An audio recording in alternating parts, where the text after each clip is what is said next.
Otichi tiflo Singuje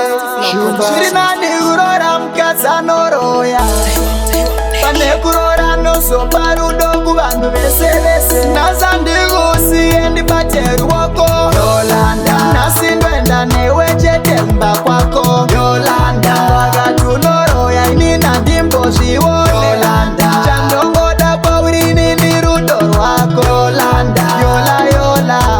Yolanda mae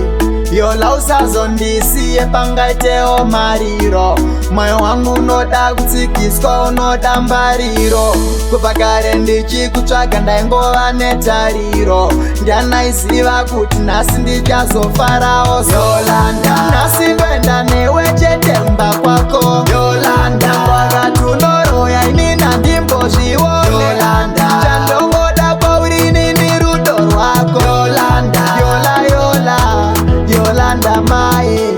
Uri simbi yechitima Yola uri njanji Runako rwako runozipenda rusombotambi Chiso chako shinobwinya kutokura nyeredzi Mashoko ako anotapira unge nzimbe dzeuchire Yolanda